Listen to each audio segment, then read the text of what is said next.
Hello everyone, आज की इस कक्षा में हम डिस्कस करेंगे कक्षा 11 का रसायन विज्ञान, जिसमें हम पहले अध्याय का अध्ययन करने वाले हैं, जिसका नाम है रसायन के मूल सिद्धांत, some basic principle of chemistry.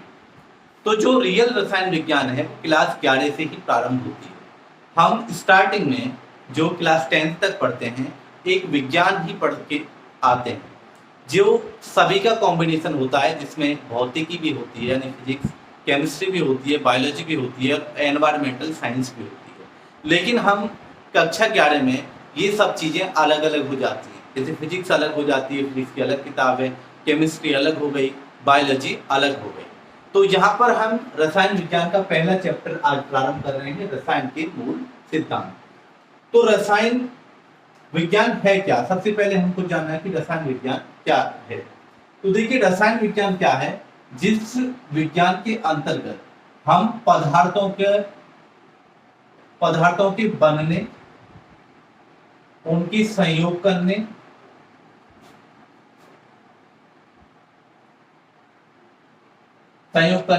व इनके गुणों का अध्ययन करते हैं, वह विज्ञान कहलाता है रसायन विज्ञान। तो वह विज्ञान जिसमें पदार्थों के बनने, संयोग करने या उनके गुणों का अध्ययन करते हैं, जो भी नए पदार्थ बनते हैं, तो उस विज्ञान का नाम है रसायन विज्ञान। तो रसायन विज्ञान एक बहुत महत्वपूर्ण चैप्टर है। रसायन विज्ञान दुनिया की हर चीज रसायन से रिलेटेड है। ये मार्कर मैं चला रहा हूँ, ये भी रसायन विज्ञान का एक प्रोडक्ट है। ये कपड़े हम पहने हुए हैं कि ये भी एक रसायन विज्ञान का एक प्रोडक्ट है। हमारे शरीर में बहुत सारी अभिक्रियाएं घटित हो रही हैं, वो भी रसायन विज्ञान का ही एक प्रोडक्ट है। चारों तरफ जितनी भी घटनाएं हो रही हैं वो रसायन विज्ञान से रिलेटेड है कहीं ना कहीं। ये बिल्डिंग है, ये भी रसायन विज्ञान से रिलेटेड है। तो चारों तरफ की हो रही सारी घटनाएं, उनमें कुछ ना कुछ नया पदार्थ बनता है। जब उनके हम गुणों का अध्ययन करते हैं या उनके संयोजन का अध्ययन करते हैं, वह है रसायन विज्ञान। तो रसायन विज्ञान हमारे दैनिक जीवन से बहुत अच्छे से जुड़ी हुई है। जैसे हम अगर किसी रोगी को दवाइयों की बात करें तो वे दवाइयां भी रासायनिक अभिक्रियाओं के होने का परिणाम है। अगर हम किसी हॉस्पिटल में कोई इलाज चल रहा है, वो भी रसायन विज्ञान से कहीं ना कहीं रिलेटेड है, क्योंकि उसमें दवाइयां प्रयोग में लाई जा रही हैं और ये सब रसायन विज्ञान से ही रिलेटेड होता है। अगर हम किसी फैक्ट्री की बात करें तो फैक्ट्री जो चल रही है वो भी रसायन विज्ञान से रिलेटेड है। तो most of the things are related with रसायन विज्ञान, यानी रसायन विज्ञान से ये चीजें कहीं ना कहीं संबंधित होती हैं। तो चलते हैं आगे रसायन विज्ञान को अच्छे से पढ़ने के लिए। रसायन विज्ञान में एक महत्वपूर्ण विषय होता है, एक महत्वपूर्ण पार्ट होता है जहां से रसायन विज्ञान स्टार्ट होती है, जिसे हम कहते हैं पदार्थ। इस पदार्थ को जानना अति आवश्यक है। अगर हम रसायन विज्ञान की बात करें यानी केमिस्ट्री की बात करें तो हमें पदार्थ को जानना अति आवश्यक है। बहुत सारी किताबों में इसको द्रव्य भी लिखा होता है, यानी द्रव्य और पदार्थ एक ही बात होती है बच्चों। इसको इंग्लिश में एक कॉमन शब्द मैटर यूज करते हैं। इसके लिए कॉमन शब्द क्या यूज करते हैं? मैटर, यानी पदार्थ या द्रव्य मैटर कहलाता है। तो ये मैटर होता क्या है, ये पदार्थ होता क्या है? इसके लिए दो कंडीशन होती हैं। अगर कोई वस्तु स्थान घेरती है और उसके पास कुछ द्रव्यमान हो, यानी भार हो, वजन हो, इस तरीके से हम समझने के लिए बोलते हैं, द्रव्यमान हो। अगर ये दोनों कंडीशन कहीं अप्लाई हो रही है, स्थान घेरना और आपका द्रव्यमान, तो हम कहते हैं कि वह वस्तु पदार्थ है। बात क्लियर हो गई होगी? स्थान घेरता हो, द्रव्यमान। अब ऐसी कौन कौन सी वस्तुएं हो सकती हैं जो स्थान घेरती हैं और उनमें द्रव्यमान होता है? हम अपने चारों तरफ जितनी चीजें देखते हैं वो पदार्थ होती हैं। जिन चीजों को हम देख रहे हैं वो पदार्थ है। Everything we see is called matter. ये बात क्लियर हो गई। अब क्या क्या चीजें हम देख रहे हैं? देखिए, ये मार्कर है, ये भी एक पदार्थ है, क्योंकि स्थान घेरता है। ब्रह्मांड में आप इसको कहीं भी ले जाएंगे तो अपने साइज के बराबर ये स्थान घेरेगा। और इसमें वजन भी है, तो ये एक पदार्थ है, ठीक है। अगर हम चारों तरफ अपने किसी भी चीज को देखते हैं, जैसे कुर्सी है, कुर्सी में वजन भी होता है और स्थान भी घेरती है, तो इसका मतलब वो भी पदार्थ है। तो यूनिवर्स में most of the things are matter, ज्यादातर चीज क्या है, पदार्थ है। अगर हम वायु की बात करें तो वायु भी एक पदार्थ है। वायु पदार्थ कैसे है, अगर हम उसको किसी गुब्बारे में डालते हैं तो गुब्बारे में, अगर ये गुब्बारा है, अगर मैं इसके अंदर वायु पंप करूं तो देखता हूं कि ये इस तरीके से फूल जाता है। तो इसका मतलब ये हुआ कि इसने इस गुब्बारे में ये स्थान घेरा, स्थान कवर किया, और इस गुब्बारे का हम देखते हैं कि वजन भी बढ़ जाता है, वजन भी बढ़ जाता है। इसका मतलब वायु भी क्या है, एक पदार्थ है। अगर हम बात करें गंध की, गंध या खुशबू की बात करें, तो क्या ये पदार्थ हो सकते हैं? नहीं, ये पदार्थ नहीं हो सकते, ये केवल सेंस है, ये पदार्थ नहीं है। इनमें ये कंडीशंस अप्लाई नहीं होती है। लेकिन अगर हम किसी पर्टिकुलर मैटर की स्मेल की बात करें, जैसे हम बात करें कि स्मेल ऑफ परफ्यूम, परफ्यूम की स्मेल, तो वो पदार्थ हो सकती है। क्यों हो सकती है? क्योंकि परफ्यूम एक मैटर है, वो स्थान भी घेरता है और उसमें द्रव्यमान भी होता है, तो वो एक क्या होगा, मैटर होगा, वो पदार्थ होगा। तो केवल स्मेल की बात करें तो वो पदार्थ नहीं होगा। तो मैं समझता हूं कि पदार्थ आपकी समझ में आया होगा। जितने भी पदार्थ हैं यूनिवर्स के, वो छोटे छोटे कणों से मिलकर बने होते हैं। जैसे हमारे पुराने जो ऋषि मुनि थे, वो कहते थे कि कोई भी पदार्थ 5 तत्वों से मिलकर बना होता है। ये 5 तत्व कौन कौन से हो सकते हैं? 5 तत्व पृथ्वी है, अग्नि, वायु, आकाश और जल। ये 5 चीजें उन्होंने बताई है, पृथ्वी, अग्नि, वायु, आकाश और जल। ये 5 तत्व होते हैं जिनसे हमारे किसी भी जीव की बॉडी बनी होती है। तो ये 5 तत्व का सिद्धांत था। आगे चलकर यूनान के साइंटिस्ट ने 6 तत्व मान लिए, ठीक है, उन्होंने 6 तत्व कंसिडर किए, और आधुनिक साइंस इस चीज को नहीं मानता है। वो एक डिफरेंट डेफिनेशन देता है पदार्थ की, जो स्थान घेरता है और जिसमें द्रव्यमान होता है। ये डेफिनेशन चलती है आधुनिक साइंस में। महर्षि कणाद थे, उन्होंने कहा कि अगर हम पदार्थ को लगातार कट करें, लगातार बांटते चले जाएं, तो हम एक ऐसी स्थिति पे पहुंच जाते हैं जहां से आगे उसे बांटना मुश्किल होता है।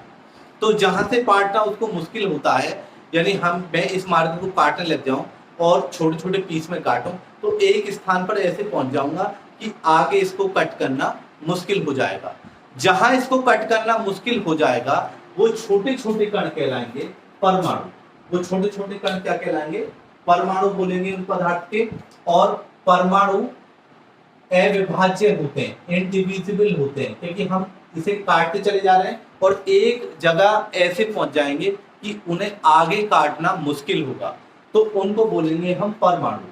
तो हम कह सकते हैं कि पदार्थ छोटे छोटे कणों से मिलकर बना होता है। पदार्थ किससे मिलकर बना होता है? छोटे छोटे कणों से मिलकर बना होता है।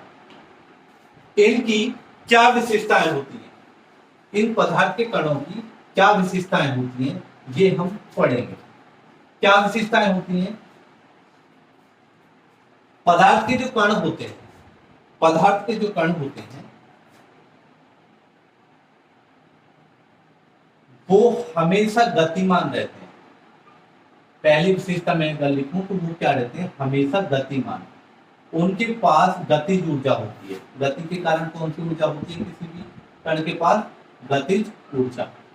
तो गति के कारण जो ऊर्जा होती है उसको गतिज ऊर्जा कहते हैं। ये तो क्लियर है कि पदार्थ छोटे छोटे कणों से मिलकर बना होता है। इन कणों को हम परमाणु, अणु या आयन कह सकते हैं। परमाणु, अणु या आयन कह सकते हैं। और इनके पास क्या होती है? गतिज ऊर्जा। गतिज ऊर्जा होती है। तीसरा, ये जो कण है आपस में, इनके बीच में कुछ बल कार्य करते हैं, आकर्षण बल। वो बल कौन से हैं? आकर्षण बल। जो दो परमाणुओं के बीच या दो अणुओं के बीच जो आकर्षण बल कार्य करते हैं, उनको कहते हैं अंतराणु बल, अंतराणु बल कहते हैं, अंतराणु बल।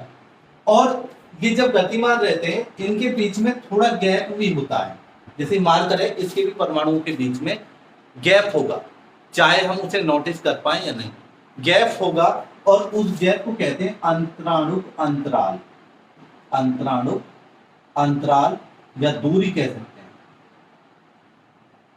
अंतराणु अंतराल। तो ये आपको क्लियर होगा।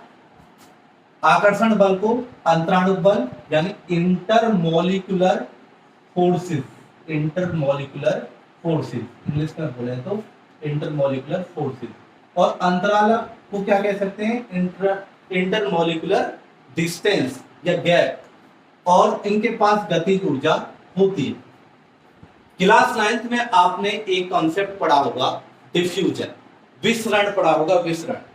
विसरण क्या है, गतिज ऊर्जा से ही रिलेटेड है, दो पदार्थों को आपस में मिलाना यानी इंटरमिक्सिंग ऑफ टू मैटर, दो पदार्थों का आपस में मिलना ही क्या है, विसरण, डिफ्यूजन।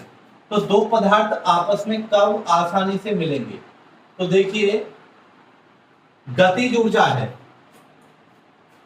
कोई बहता हुआ पानी है, जल है बहता हुआ, और इधर से भी एक धारा आ रही है तेजी से, और मान लीजिए कि ये पानी रुका हुआ है और ये इसमें एक धारा गिर रही है पानी, कौन सा तेजी से इंटरमिक्स होगा, तो सीधी बात है जो तेजी से आएंगे वो आपस में बहुत तेजी से मिल जाएंगे।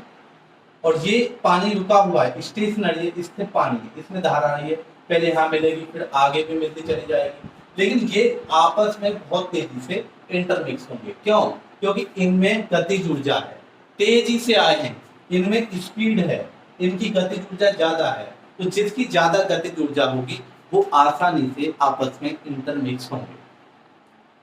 ठीक है, पदार्थ की कुछ अवस्थाओं के बारे में आपको नॉलेज होगी, ठोस, द्रव, गैस, तीन अवस्थाएं ये मूल होती हैं पदार्थ की, ठोस, द्रव और गैस। चौथी आपने पढ़ी है प्लाज्मा, और पांचवी आपने बोस आइंस्टाइन कंडेंसेट यानी बोस आइंस्टीन संघनन, ये 5 होती हैं। तो आपको पता होगा कि 3 मुख्य जो आपकी अवस्थाएं हैं उनमें सबसे तेज गति किसकी है, ठोस की है, ठोस के कणों की होनी चाहिए, द्रव या गैस। तो आपको पता है कि ठोस के कण होते हैं पास पास, द्रव के दूर होते हैं और गैस के सबसे ज्यादा दूर होते हैं। तो सबसे ज्यादा दूर होंगे तो सबसे तेज गति कौन कर पाएंगे, गैस वाले, और द्रव वाले उनसे कम, और सबसे कम गति कौन कर पाएगा, ठोस। तो किसका रेट ऑफ डिफ्यूजन ज्यादा हुआ यानी विसरण दर किसकी ज्यादा हुई, तो ऑब्वियसली गैस की होगी, क्योंकि गैस की गतिज ऊर्जा ज्यादा है। तो कहने का मतलब यह है कि ये विसरण गतिज ऊर्जा पर निर्भर करता है, ये डायरेक्टली प्रोपोर्शनल है गतिज ऊर्जा के। तो गैस की विसरण दर सबसे ज्यादा, द्रव की उससे कम, और ठोस की सबसे कम। और इसका कारण क्या है कि गैस की गतिज ऊर्जा सबसे ज्यादा होती है और ठोस की गतिज ऊर्जा सबसे कम होती है 3 अवस्थाओं में। तो मैं समझता हूं कि आपको ये चीजें समझ में आई होंगी, और अगले हम टॉपिक में डिस्कस करेंगे पदार्थों का वर्गीकरण। ये क्लास 11th की क्लास आज पहली क्लास हुई है, और ये क्लास इसी तरीके से कंटिन्यू रहेगी पूरी साल। आप इस चैनल के साथ बने रहिए, और बिना किसी ट्यूशन के, कोई ट्यूशन या कोचिंग की रिक्वायरमेंट नहीं होगी, ऐसा मैं विश्वास दिलाता हूँ। आप इस चैनल पे बने रहिए और रोजाना क्लास का लाभ उठाइए। रोजाना आपको एक लेक्चर देखने को मिलेगा केमिस्ट्री से रिलेटेड, तो किसी छुट्टी वाले दिन 2 भी हो सकते हैं, मैं नोटिफाइड करता रहूँगा, और पूरा सिलेबस करवाया जाएगा, चाहे 11th का हो या 12th का हो। और हमारी स्पेशल सीरीज आएगी बोर्ड एग्जाम के लिए, क्लास 10 और क्लास 12th के लिए।